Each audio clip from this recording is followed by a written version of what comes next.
Parece sí, te digo. Por el culo.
Colores.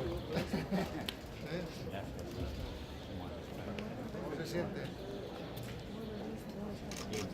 ¿Se siente bien? ¿Descansó? Sí.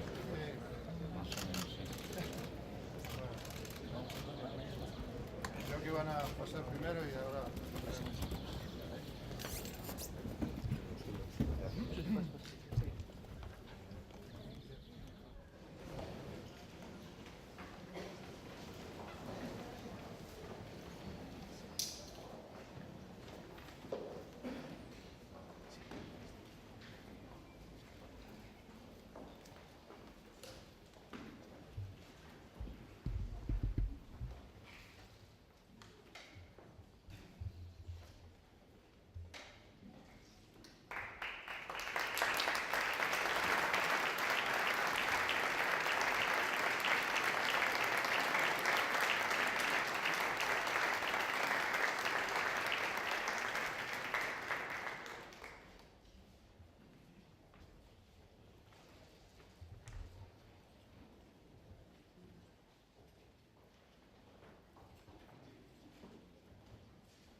Se abre la sesión.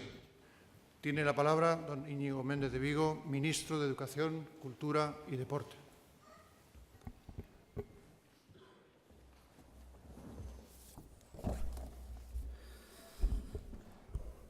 Majestades, señor presidente del Gobierno, señora presidenta de la Comunidad de Madrid, señor secretario de Cultura de los Estados Unidos mexicanos, señores secretarios de Estado, señor rector magnífico de la Universidad de Alcalá de Henares, señor alcalde de Alcalá de Henares, autoridades, señoras y señores, estimado don Fernando, quiero que mis primeras palabras expresen el agradecimiento a vuestras majestades por presidir la entrega del Premio de Literatura en Lengua Castellana Miguel de Cervantes 2015. Vuestra iniciativa y vuestro estímulo, así como vuestra presencia, ponen de manifiesto la importancia que concedéis a esta celebración y expresa, una vez más, el compromiso histórico y continuado de la Corona con la cultura española. Hoy este Paraninfo acoge a la gran fiesta de las letras en español, que en esta ocasión adquiere un significado especial por coincidir con la conmemoración del 4º centenario de la muerte de don Miguel de Cervantes. En esta 40ª edición agregamos el nombre de don Fernando del Paso a los 41 distinguidos como mejores autores en nuestra lengua, del que forman parte en magnífico sexteto otros mexicanos ilustres, como Octavio Paz, Carlos Fuentes, Sergio Pitol, José Emilio Pacheco y Elena Poniatowska. Según recoge el acta del jurado del Premio Cervantes, a don Fernando del Paso se le otorga este galardón por su aportación al desarrollo de la novela aunando tradición y modernidad, como hizo Cervantes en su momento. Y es que este digno miembro de la estirpe cervantina, tan riguroso como irónico, es un forjador de novelas totales y ajenas a los encasillamientos, pero que resuman vida en cada página. Como ha expresado el propio don Fernando, y cito, «No decidí que me dedicaría a las letras en un momento preciso. Simplemente comencé a escribir para ver si podía inventar cosas». Y a fe que lo ha hecho usted, don Fernando. Creador plural y voluntariamente excéntrico, ha practicado sin empacho la novela, el cuento, el ensayo, la literatura infantil, la poesía, el teatro, el periodismo, e incluso ha firmado a 4 manos con su esposa, doña Socorro, a la que damos también la bienvenida, un libro sobre gastronomía mexicana destinado a los paladares franceses, lo que tiene mucho de provocación y algo de revancha. La exigencia de su literatura, el diálogo crítico que ha emprendido con los mitos historiográficos y su fascinación por analizar las claves culturales del judaísmo y el islam, de lo que ofrece buena prueba el voluminoso ensayo cuyo título es «Bajo la sombra de la historia», son consecuentes con sus palabras que encabezan el mencionado ensayo. Dice don Fernando, «El contenido de este libro no es lo que yo quiero enseñar, su contenido es lo que yo quiero aprender». Y si bien del Paso reconoce a la literatura como la forma más alta de expresión o una recreación de la vida, la libertad y la esperanza, su curiosidad lo ha llevado a apasionarse por otras disciplinas, como la pintura y la historia. De lo primero ofrecen buena prueba las imaginativas portadas de sus libros, debidas a su propia mano, las ocasiones en que ha expuesto su obra artística y la plasticidad de su escritura. En cuanto a lo segundo, él mismo ha afirmado, «Me casé con la literatura, pero mi amante es la historia», lo que explica el extraordinario proceso de documentación al que se somete antes de elaborar sus novelas y por el que tarda un promedio de 8 años en concluir cada trabajo. En su obra destaca además su preocupación por el destino de la humanidad, lo que llevó a Adolfo Castañón a definirlo como un enorme creador de mundos imaginarios y reales a partir de una conciencia y dimensión ética, porque es una voz que conoce la historia y la profundidad de lo que está detrás de la lengua y el silencio. Una prueba de ello lo ofrece la siguiente sentencia, extraída de Palinuro de México, que sintetiza su compromiso con los desheredados de la tierra. Los verdaderos agitadores son la miseria, la ignorancia y el hambre. Con Del Paso, finalmente, premiamos al artista capaz de imaginar frescos en los que han tenido cabida, y cito sus propias palabras, todas las rosas, todos los animales, todas las plazas, todos los planetas, todos los personajes del mundo.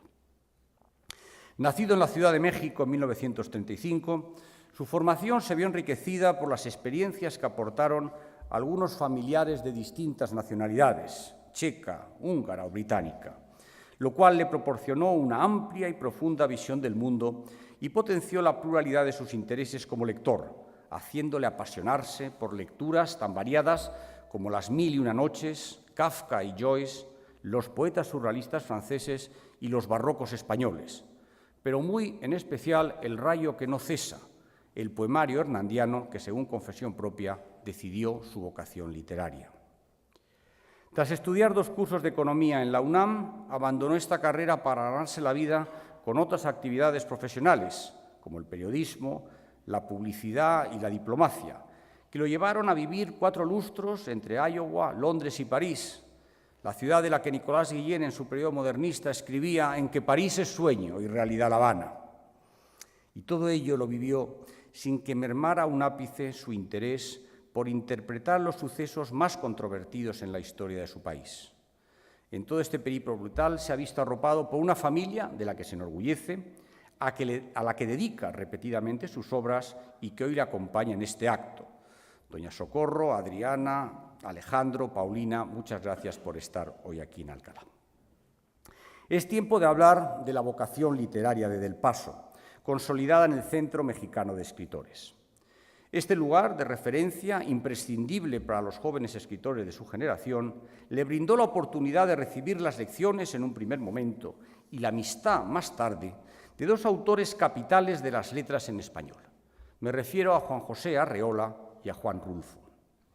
Arreola es descrito por don Fernando en Memoria y Olvido con términos que casan perfectamente con nuestro galardonado, señalándose en sus páginas su práctica de oficios muy diversos, sustento de una erudición de mundana exquisitez y de formidable y singular educación literaria, algo así como si el descrito fuera su doppelgänger. Yo recalcaría asimismo la condición de poetas de la prosa que une a ambos creadores, capaces de paladear cada palabra que escriben, de imprimir a sus frases ritmos deslumbrantes. Con Rulfo compartió nuestro premiado, cafés, libros, confidencias y una conciencia escritural que los llevó a publicar solo lo necesario. Por todo ello, don Fernando homenajeó a Rulfo cuando falleció con una emocionante emisión, la carta a Juan Rulfo, que obtuvo en 1986 el Premio España de Radiodifusión, otorgado por Radio Nacional de España al mejor programa en español de carácter literario. En 1965, gracias al magisterio de los autores mencionados y a una beca del Centro Mexicano de Escritores, Del Paso comenzó a escribir José Trigo, la primera de sus novelas, a la que seguirían en 1977 Palinuro de México y Noticias del Imperio en 1987. Permítame referirme a estos 3 monumentos literarios mexicanos. José Trigo encuentra su base argumental en la huelga de ferrocarriles que estalló en 1959 y en su posterior represión, hecho que polarizó a la nación y que de alguna manera prefiguró la matanza de estudiantes ocurridas años después en la Plaza de las Tres Culturas. Para explicar los porqués de la historia de su país, nuestro galardonado se retrotrae a la época precolombina, por la que la mitología náhuatl deviene un elemento capital de la trama, y a las revueltas cristeras de principios del siglo XX. Como ha señalado Gonzalo Celorio, José Trigo es fruto de la década de los 60, extraordinaria en la historia de la novelística de Latinoamérica. De su audacia dan fe su estructura, porque se puede leer linealmente y en espejo sin perder en ningún momento el sentido de la narración, sus tiempos discontinuos, sus numerosos ejercicios intertextuales, su multiplicidad de recursos, su humor y, por encima de todo, su trabajo con el lenguaje, por el que rescata palabras en desuso y emplea neologismos y términos procedentes del habla popular. El disfrute ante los vocablos de los más variados campos semáticos se ve potenciado además porque don Fernando, según la acertada definición de Elena Poniatowska, pone adjetivos como si tuviera un salero. La exigencia escritural se mantiene en Palinuro de México, la novela preferida por el autor, tanto por sus tintes autobiográficos como por el tono juguetón, hedonista y, si se me permite, rabelesiano que destila. Así, el carnaval y la picaresca se encuentran en la base de una narración centrada en la vida de Palinuro, estudiante de medicina en el México de los años 60, lo que permite a Del Paso recrear algunos episodios de su juventud.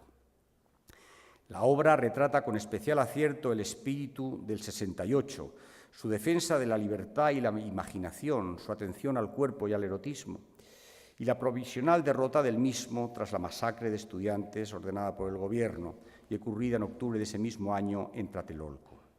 Sin embargo, como ya sucediera en José Trigo, Palinuro deja abierta la puerta a la esperanza en sus páginas finales, destacando el valor de la memoria y la literatura como instrumentos esenciales para testimoniar las luchas humanas. En cuanto al estilo, y para retratar los rugientes 60, Nada mejor que recurrir a la desmesura barroca, presente ya en la hiperbólica portada del libro y rastreable tanto en la polifonía de voces que conforman la trama como en su atención a los detalles más triviales, que gracias a la pluma de nuestro autor se transforman en verdaderas epifanías de sentido.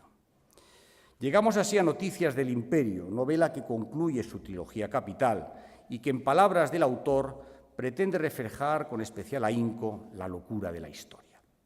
Para ello, recrea los eventos acaecidos durante el Segundo Imperio Mexicano, tomando el efímero reinado de los emperadores Maximiliano y Carlota como base de una enciclopédica investigación sobre el convulso siglo XIX. El texto se desarrolla en dos secuencias memorables. El monólogo que la emperatriz Carlota, demente y a punto de morir, emprende en el castillo de Bussou, en Bélgica, 60 años después del fusilamiento de su marido en Querétaro. Por él descubrimos tanto la historia de su amor por Maximiliano como los entresijos de lo ocurrido en estos años entre la realeza europea. Este hecho la lleva a invertir por vez primera las tornas de la mirada del otro, ya que en esta ocasión son los europeos los retratados bajo el prisma del exotismo. Paralelamente se recogen los más diversos testimonios de la época, epístolas entre miembros de la realeza, coplas populares, crónicas y gacetillas, para dar voz a quienes participaron en los sucesos acaecidos en este y el otro lado del Atlántico. Entre ellos se cuentan figuras tan conocidas como Benito Juárez, de especial relevancia en el argumento, Porfirio Díaz o los emperadores Francisco José y Napoleón III.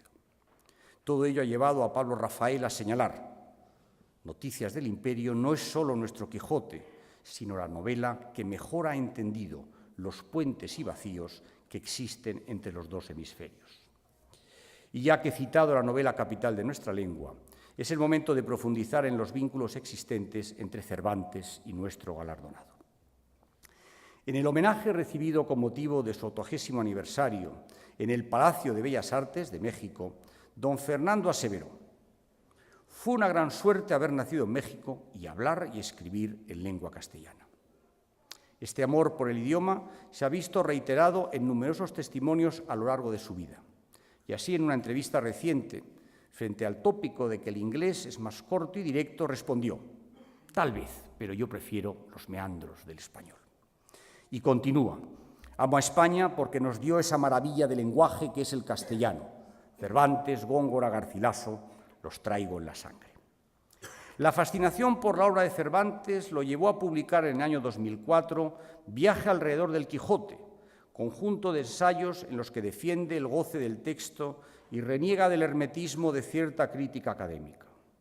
En la mejor tradición de otros importantes cervantistas mexicanos como Francisco de Icaza, Emilio Abreu o Carlos Fuentes, nuestro premiado se acerca a don Alonso Quijano tras años de profundo estudio sobre la obra, consciente de la magnitud de su empresa, pero asimismo reconociendo la necesidad de su labor, destinada a reivindicar la frescura de una obra inagotable. Cito a nuestro galardonado cuando habla del Quijote como un sol cuya inmensa luminosidad no ciega sino que guía, enseña, divierte y alumbra el alma y el entendimiento. En el terreno de la creación resulta evidente el carácter cervantino de las obras a las que nos hemos referido, definidas por la experimentación y el rigor, la mezcla desprejuiciada de géneros y los juegos intertextuales, el trabajo con el lenguaje y las estructuras complejas, el humor y la apertura de miras, la defensa de la tolerancia y la reflexión sobre la condición humana. Esta última referencia me permite resaltar otro paralelismo entre nuestro premiado de hoy y el autor que da nombre al premio. Y es que junto con la admiración que suscita su obra literaria, convive en el imaginario de sus lectores el ejemplo de su vida. Don Miguel fue, como tantos otros españoles de entonces y de hoy, un ser humano que luchó por encontrar su sitio en la vida y darle un sentido a la misma, ya fuera como soldado, como recaudador, como poeta o como autor teatral. En su azaroso caminar hubo pasiones intensas, amores desgraciados, anhelos de gloria, fracasos lacerantes, incomprensiones, humillaciones. Pero si algo ejemplifica su obra y su vida, es la siguiente enseñanza. Cuando los días son demasiado largos para las pocas cosas que en ellos suceden, cuando la vida se nos descubre como una derrota anunciada, cuando nos invaden momentos de desaliento, desasosiego, incluso desesperación, cuando nos topamos con muros que impiden toda salida,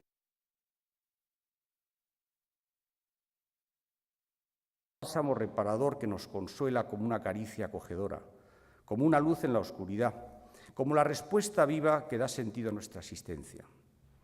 Para Cervantes, como para Del Paso, como para muchos otros seres anónimos, ese cachito de esperanza se llama literatura. Mi enhorabuena, pues, a quien ha regalado a sus lectores tantos cachitos de esperanza. Mi enhorabuena al que hoy se corona como el más alto caballero de las letras en español. Y ello es así porque, por decirlo en palabras del propio Cervantes, al buen hacer don Fernando jamás le falta premio. Muchas gracias.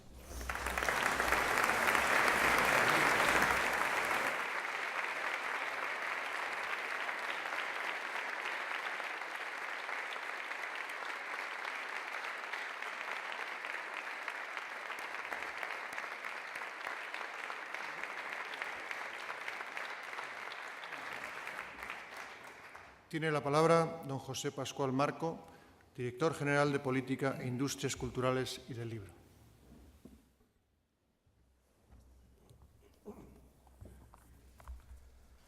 Acta de concesión del Premio de Literatura en Lengua Castellana Miguel de Cervantes, correspondiente a 2015. En Madrid, a las 11:15 del día 12 de noviembre de 2015, se reúnen en la sala de columnas del Ministerio de Educación, Cultura y Deporte los miembros del jurado del Premio de Literatura en Lengua Castellana Miguel de Cervantes, correspondiente al año 2015, convocado por orden ministerial 404-2015 de 2 de marzo.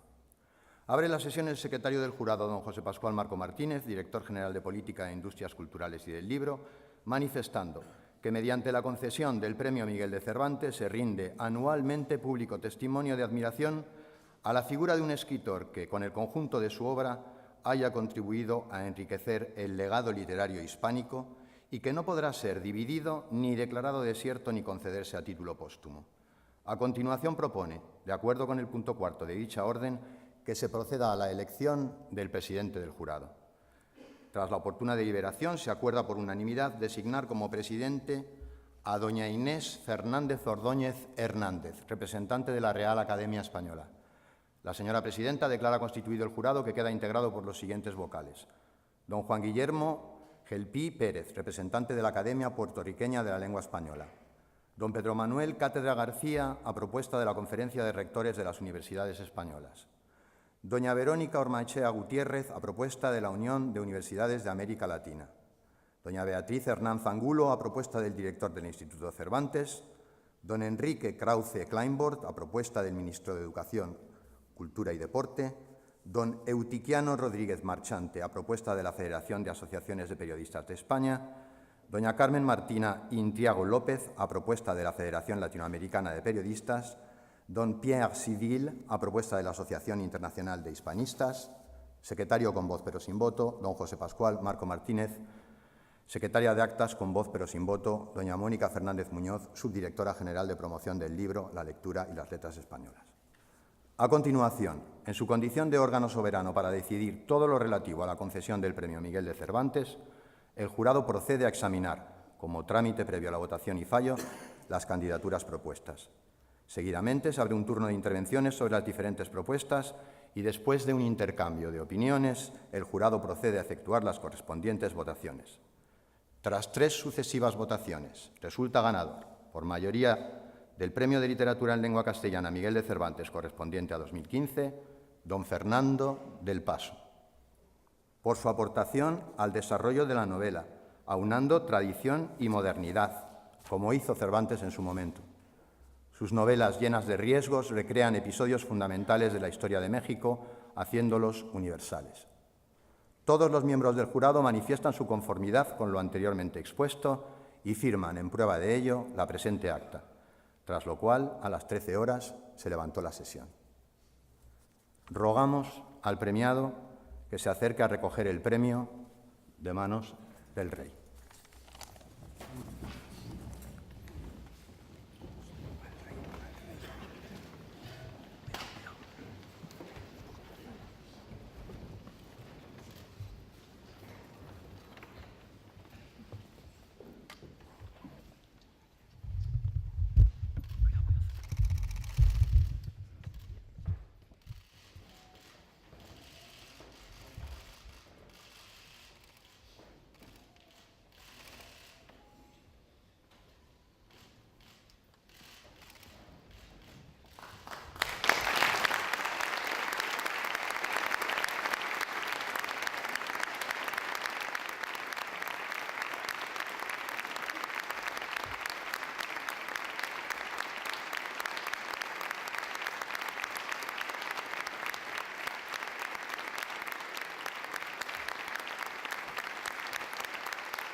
Tiene ahora la palabra el señor Fernando del Paso, Premio de Literatura en Lengua Castellana Miguel de Cervantes 2015.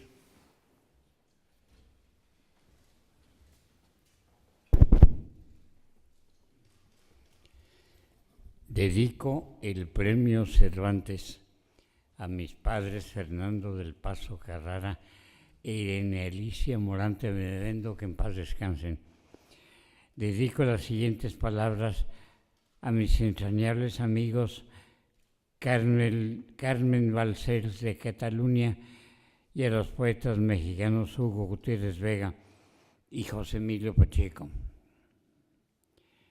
Majestades, señor presidente del Gobierno, señor ministro de Educación, Cultura y Deporte, señor rector de la Universidad de Alcalá, señora presidenta de la Comunidad de Madrid, señor alcalde de esta ciudad, autoridades estatales, autonómicas, locales y académicas, querida esposa Socorro, queridos hijos Alejandro, Adriana y Paulina, queridos nietos Fernando e Ishel, Alejandro, Óscar y Estefanía, y tantos queridos amigos que me acompañan, queridos todos, Rafael, señora embajadora, Roberta Layuz,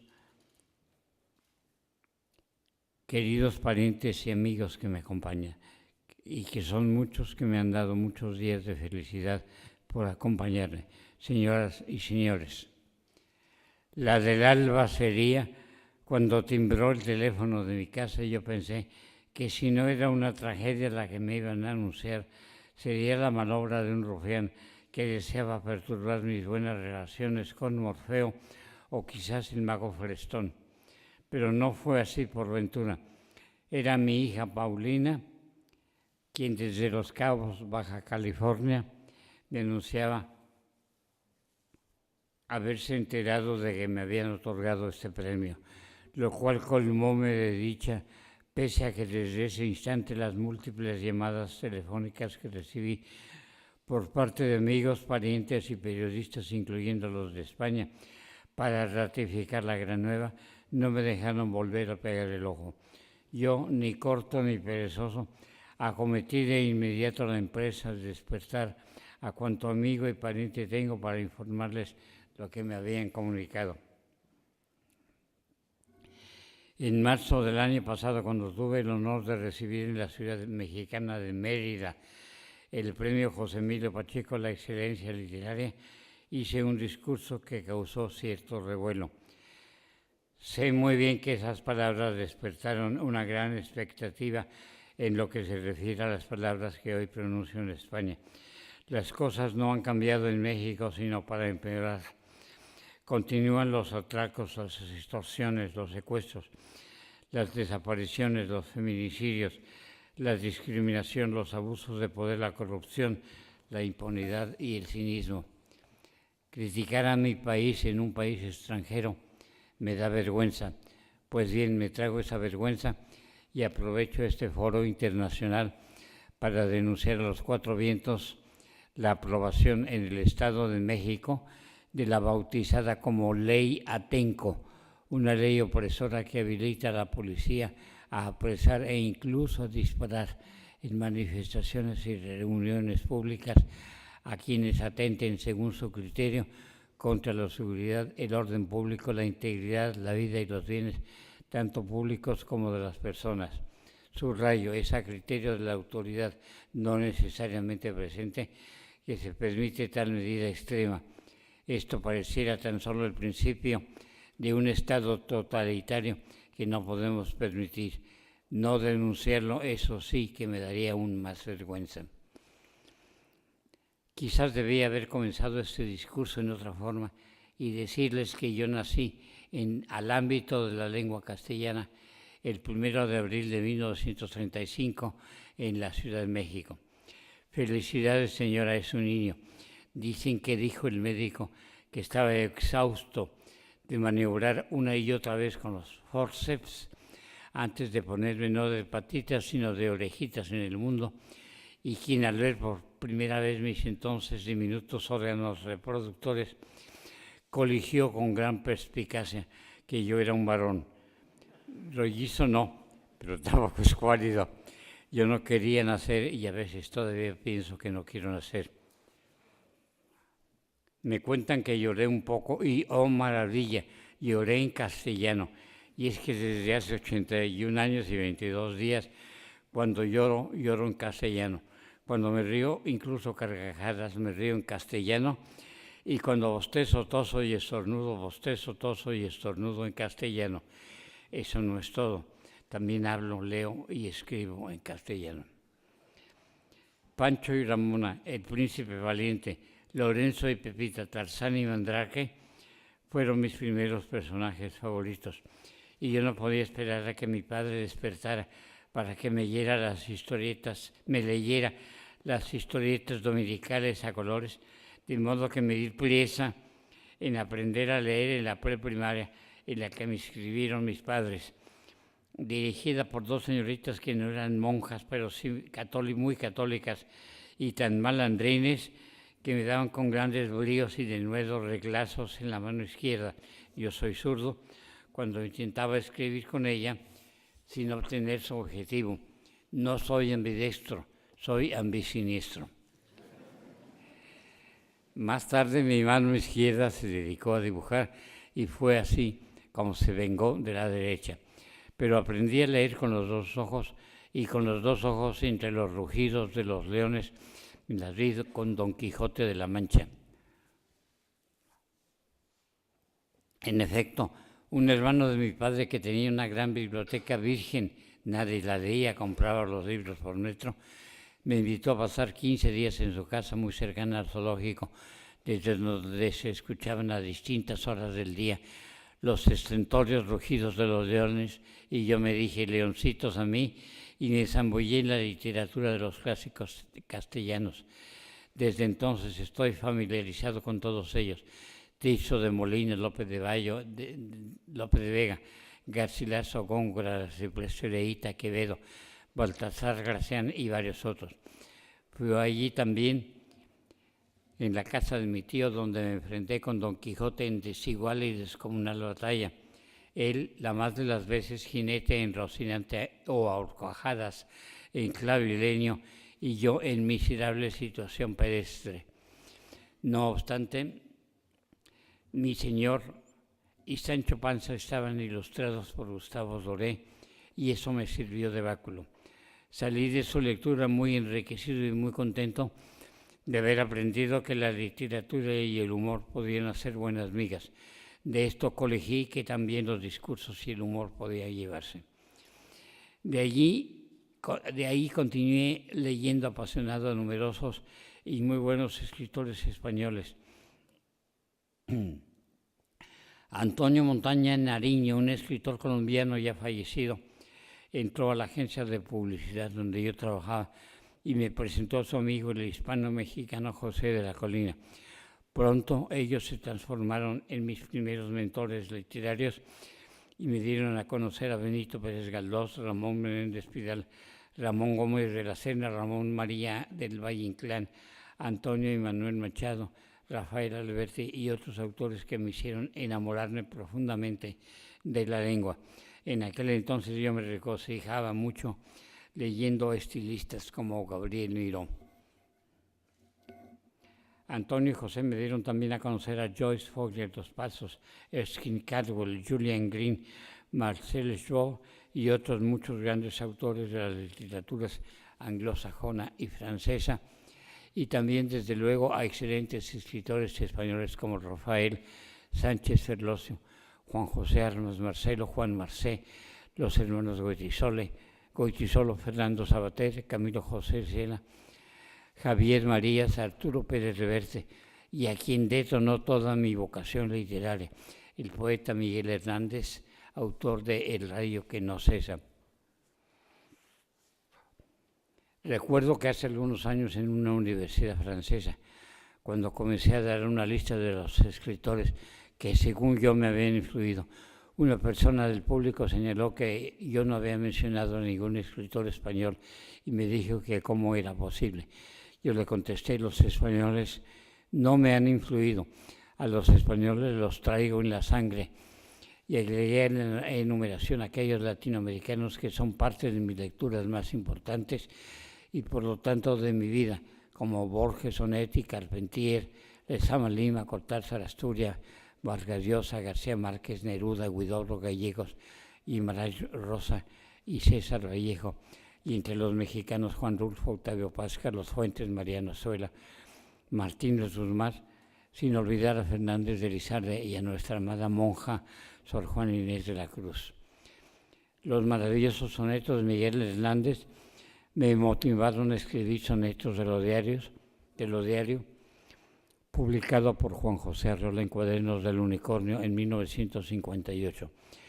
Pero en realidad mi primera incursión en el mundo castellano tuvo lugar cuando era yo muy pequeño.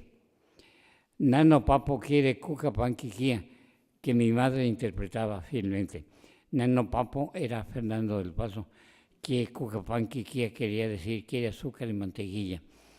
Algunas tías malhumoradas pronosticaron que yo no iba a dar pie con bola con el lenguaje. Se equivocaron de palmo a palmo. Poco después, al parecer insatisfecho con el eufemismo familiar que se le asignaba a los glúteos, los llamé las guinguingas y pronto este neologismo fue adoptado por toda la familia. La publicación de los sonetos me sirvió para conocer a Arreola y a Juan Rulfo, quien sabía todo lo que había que saber sobre novela mexicana, española, rusa, inglesa, italiana, alemana y, en fin, sobre novela mundial. Comencé entonces a escribir José Trigo, un libro reflejo de mi obsesión por el lenguaje, mi fascinación por la mitología náhuatl y que obedecía a tantos otros propósitos que lo transformaron casi en un despropósito. Pero ahí está, tan campante, a sus 50 años de edad. Fue publicado en 1966. Seguí después con Palinuro de México, una especie de autobiografía inventada, una recreación literaria de mi vida como niño y adolescente, conjugada en varios tiempos verbales, lo que fui, lo que yo creí que era, lo que no fui, lo que no hubiera sido, lo que sería, etc. Y vino después Noticias del Imperio, la novela sobre los emperadores Maximiliano y Carlota, en la que me propuse darle a la documentación el papel de la tortuga y a la imaginación el de Aquiles.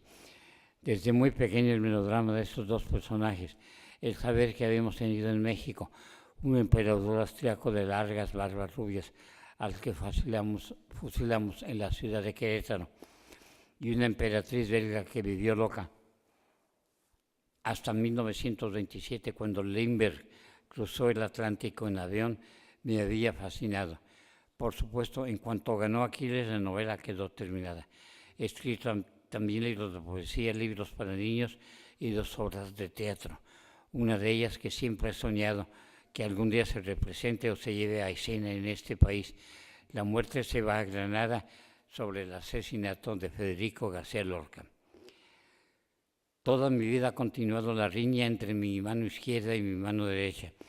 Ninguna de las dos ha triunfado y esto ha significado para mí un conflicto muy profundo. Sin embargo, mi mano derecha se ha impuesto. No sé si soy escritor, pero sé que no soy pintor. Nunca he dejado de escribir para dibujar y siempre he dejado de dibujar para escribir. Sin embargo, la lucha más prolongada que he sostenido en la vida ha sido contra mi propia salud. Desde que era muy pequeño me operaron de algo que se llama adenoides hasta el momento actual en que supero las secuelas largas y dolorosas de 2 series de infartos al cerebro de carácter isquémico. He estado cuando menos 15 veces en el quirófano por una apendicitis, por 2 células, 2 tumores benignos, un desgarre en el corazón, un stent en la arteria femoral superficial de la pierna derecha, otro en la arteria coronaria izquierda del corazón, 2 oclusiones intestinales y, entre otras cosas, 2 operaciones de las que llaman a corazón abierto, además de recurrentes ataques de gota y una fractura del tobillo derecho. Tan mal he estado en los últimos tiempos que cuando alguien me vio y me dijo, pero hombre, así va usted a ir a España. Y yo le contesté, yo a España voy así sea en camilla de propulsión a chorro o en, o en avión de ruedas.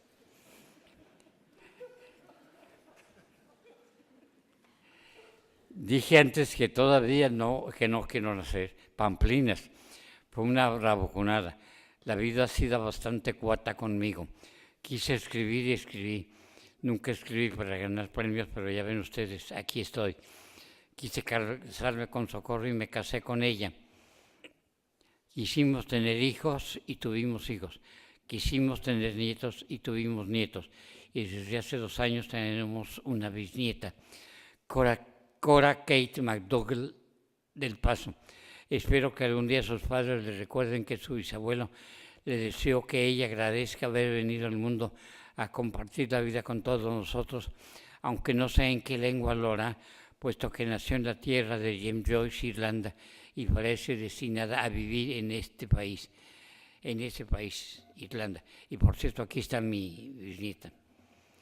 También desde aquí le mando 1000 besos a nuestra otra casi bisnieta, Jimena, a quien le digo casi bisnieta porque es la nieta de un casi nuestro hijo Arturo. Hay más, les voy a contar una historia, seré breve. Es la misma historia que conté en la caja de las letras. Hace mucho tiempo el joven poeta mexicano tabasqueño José Carlos Becerra obtuvo una beca Guggenheim y con ella se fue a Londres con el propósito de comprar un automóvil con el cual recorrer Europa. Una madrugada camino de Roma a Brindisi, en Italia, no se sabe qué sucedió. Tal vez se quedó dormido al volante, el caso es que se desbarrancó y se mató. Yo llegué también con mi beca Guggenheim a Londres pocos meses después y me alojé en la casa del mismo amigo mutuo, Alberto Díaz Lastra, en donde él se había alojado. Allí José Carlos olvidó una camisa que yo heredé. Desde entonces, cada vez que yo sentía pereza de escribir, desánimo o escepticismo, me ponía la cabeza y comenzaba a trabajar. Me ponía la camisa y comenzaba a trabajar. Consideré que yo tenía un deber hacia aquellos artistas, hombres o mujeres, cuya muerte prematura les impidió decir lo que tenían que decir. Por eso esa camisa tiene tanta importancia en mi vida. Depositarla en la caja de las letras no significa que yo no vuelva a escribir. La magnificencia e importancia del Premio de la Literatura Española Cervantes me obliga moralmente a hacerlo y así lo haré. Me pondré la camisa, así sea metafóricamente, una y otra vez hasta que se acabe. No la camisa, sino mi vida. Pero no vine aquí para contar mi vida y mis obras, ni para comentar mis penas. Tampoco hablar de las guinguingas de nadie, ni siquiera de las de Don Quijote, arturdidas y compungidas como debieron estar, tras tan tremendas tundas que le propinaron durante su azarosa profesión caballeril. Vine y estoy aquí hoy, 23 de abril de 2016, en el que se conmemora el aniversario número 400 de la muerte de Miguel de Cervantes Saavedra.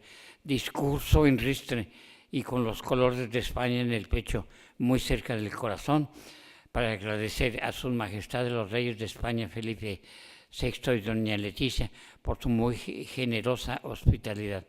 Por su hospitalidad también a la ciudad de Alcalá de Henares, a su alcalde y al señor rector de esta universidad, al ministro de Educación, Cultura y Deporte, así como al Instituto Cervantes, al jurado del Premio Cervantes por su decisión riesgosa, yo diría, en la medida en que juzgó como tal a mi literatura. Agradezco también a mis amigos y familiares presentes, a mi mujer Socorro y a mis hijos, Fernando, que descanse en paz, a Alejandro, Adriana y Paulina, el gran apoyo que me dieron toda la vida. Socorro, perdóname si alguna vez te hice daño, te pido perdón en público. Asimismo y profundamente a la providencia, la casualidad o la causalidad, el haberme hecho súbdito de la lengua española, de la lengua castellana, a mi país y a mis padres por haberme dado este lenguaje, y sobre todo a ti, España, mil gracias. Por cierto, también sueño en español. Vale.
Señor presidente del Gobierno, presidente de la Comunidad de Madrid, ministro de Educación, Cultura y Deporte, secretario de Cultura del Gobierno de los Estados Unidos mexicanos, alcalde de Alcalá de Henares, rector magnífico de la Universidad de Alcalá de Henares, embajadores, autoridades, académicos, presidenta y miembros del jurado, querido don Fernando, nuestro premiado, y familia, doña Socorro, a los hijos, nietos y bisnieta.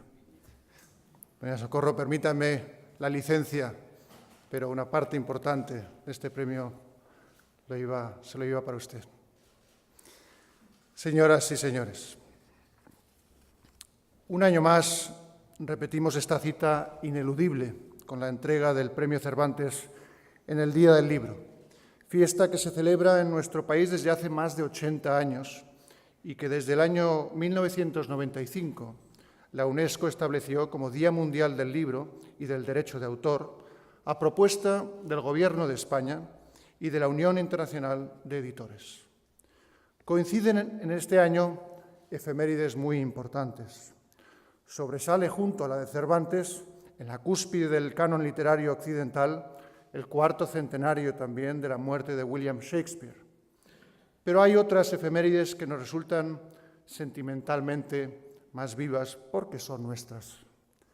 El pasado mes de febrero se cumplieron 100 años del fallecimiento de Rubén Darío, el gran patriarca de la modernidad poética hispánica. Y hoy se cumplen también 400 años de la muerte del Inca Garcilaso de la Vega, el primero en reivindicar su condición de indio y español y el primer escritor de su tiempo en hacer de la lengua de Castilla una lengua de razas y culturas diferentes. Asimismo, en esta enumeración recordamos a Ramon Llull, uno de los grandes creadores del catalán literario, en cuyo año centenario también nos encontramos. Y, por supuesto, también a don Camilo José Cela, premio Nobel, nacido también hace 100 años y al que tuve el honor de conocer personalmente. Pero este 23 de abril es para nosotros muy especial. Conmemoramos los 400 años del fallecimiento de Miguel de Cervantes Saavedra, aunque en realidad deberíamos decir que celebramos los más de 4 siglos de vida de la inmortal obra cervantina, una obra que sigue siendo fuente de inspiración de muchos autores y a la que continúan acercándose lectores de todos los lugares y de todas las edades. El ganador de la presente edición, don Fernando del Paso, al igual que otros 5 premios Cervantes anteriores, procede de ese gran país amigo y hermano, de sangre y de cultura, que es México. México es la nación con mayor número de hispanohablantes. Es el país que acogió a tantos escritores en momentos de dificultades, de exilio, entre ellos varios autores americanos y españoles que también recibieron el Premio Cervantes, como María Zambrano, Álvaro Mutis o Juan Gelman. En el ámbito idiomático y del mundo editorial, son muchas las cosas que nos unen a mexicanos y españoles y, en general, a los hispanohablantes de ambos lados del Atlántico. En primer lugar, naturalmente, la propia lengua común y compartida, el español. Y, en segundo lugar, las relaciones editoriales, los libros editados allá que leímos acá durante los años de ese exilio y posteriores, y los libros que en las últimas décadas los editores españoles han llevado a los lectores mexicanos y de otros países de lengua española. Compartimos autores que admiramos, así como la inquietud por el fomento de la lectura, y trabajamos juntos para que nuestro idioma sea cada vez más rico y reconocido en todo el mundo. Al celebrar también en esta fecha la fiesta de nuestra lengua, debemos recordar que una de las causas de su riqueza es su capacidad continua de transformación, en un mestizaje permanente, en el que cada país del mundo en el que se habla es un afluente que rejuvenece y ensancha a cada tramo el inmenso caudal del español. Se trata de una riqueza y de una vitalidad que han quedado patentes asimismo en los congresos internacionales de la lengua española, desde su primera edición en el año 97, precisamente en la ciudad mexicana de Zacatecas, hasta el que acabamos de celebrar en San Juan de Puerto Rico bajo el lema Lengua española y creatividad. Un idioma, pues, que se enorgullece de su vitalidad porque es la lengua de más de 500 millones de personas en países hermanos de todos los continentes. No es casual, por tanto, recordar en esta condición privilegiada de nuestro idioma cuando celebramos el acto de entrega del Premio Miguel de Cervantes 2015. Un galardón que recae en la persona de Fernando del Paso, según dictaminó el jurado compuesto por representantes de las academias de la lengua y otras personalidades del mundo literario y cultural. Nuestro autor, además de haber declarado su amor por nuestro idioma compartido, lo ha honrado de la mejor manera, haciendo que brille en sus libros con la pericia de un orfebre capaz de sacar el mejor partido a los metales preciosos. En pocos literatos se demuestra, como en Fernando del Paso, la conciencia de vivir en el idioma, en el español, una herramienta de trabajo que él siempre ha agradecido haber recibido para expresarse como creador. Fernando del Paso, como Cervantes, ha cultivado varios géneros literarios.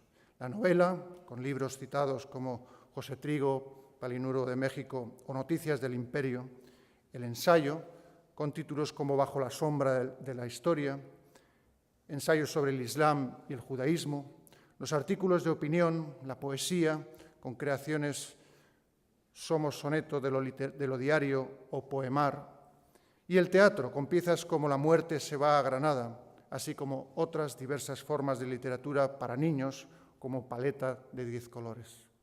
Sus novelas principales presentan cada cual unas características y una voluntad diferenciadas, pero están emparentadas unas con otras por su artesanía lingüística, por un uso del lenguaje en el que se aunan el respeto por la tradición y la audacia innovadora. Su obra literaria es, desde luego, un conjunto cuidado, como pocos, en el que cada libro responde a una necesidad y a una intención concreta, con la autoexigencia de no añadir nada superfluo sin plena convicción. Una obra entregada a un trabajo minucioso con la paciencia y la meticulosidad de los artistas verdaderos. Fernando del Paso es un creador poliédrico, no solo en el campo de la literatura, pues sus inquietudes creativas se extienden también a las artes plásticas e incluso a la publicidad. Ciertamente, en su obra admiramos distintas formas de expresión unidas por la necesidad de comunicar. Se trata sin duda de inquietudes creativas, pero también de inquietudes vitales que le han llevado a vivir en otros lugares, en los Estados Unidos de Norteamérica, en Londres o en París, sin que las largas ausencias de su tierra natal le hayan hecho perder las hondas raíces mexicanas que presiden sus historias y el lenguaje de sus libros. Es más, se podría decir que las ha afianzado. En este camino de su vida, Fernando del Paso ha sido reconocido con diversas distinciones, tanto a sus principales obras como al conjunto de su trayectoria. En el 66 recibió su primera gran novela, José Trigo, el premio Xavier Villarrutia. Palinuro de México, entonces inédita, fue premio reconocido con el Internacional de Novela de México en el 75 y luego con el Premio Internacional Rómulo Gallegos en Venezuela en el 82, el Premio Casa de las Américas de Cuba en el 85 y como mejor novela extranjera en Francia al año siguiente. Por su parte, Noticias del Imperio obtuvo el Premio Mazatlán de la Universidad de Sinaloa y a partir del 91 se fueron sucediendo los galardones grandes por su gran obra, el Nacional de Ciencias y Artes del Gobierno de México, el Premio Phil de Literatura, el Alfonso Reyes o el José Emilio Pacheco. Por último, no podemos dejar de mencionar que Fernando del Paso es un autor agradecido a otros que le abrieron nuevas sendas en la creación literaria, como su gran amigo y compatriota, Juan Rulfo, uno de los autores más grandes en nuestra lengua, pero sobre todo a aquel cuyas obras le han acompañado desde que era un niño, Miguel de Cervantes. En su libro Viaje alrededor del Quijote, del Paso describe la fascinación que sintió al leer por primera vez este libro inmortal. Lectura a la que vuelve una y otra vez al principio por curiosidad. Una curiosidad que se convirtió en amor y un amor que, según sus propias palabras, se volvió obsesión. Terminaba su circunnavegación a la obra cervantina deseando que el tiempo le diese tintero para volver a escribir sobre el Quijote. Pues bien, felizmente el tiempo le ha dado tintero a él y a nosotros nos ha dado la oportunidad de escuchar precisamente hoy, 23 de abril, en el Paraninfo de la Universidad de Alcalá, las palabras de Fernando del Paso sobre Cervantes y el Quijote, además de sobre su vida, como expresión del amor que siente por el libro y por su creador. Muchas gracias, Fernando del Paso, por todo lo que su obra nos aporta, nos deleita e interroga, y por su testimonio de amor a una lengua y a una tradición literaria que hoy honramos. Muchas gracias.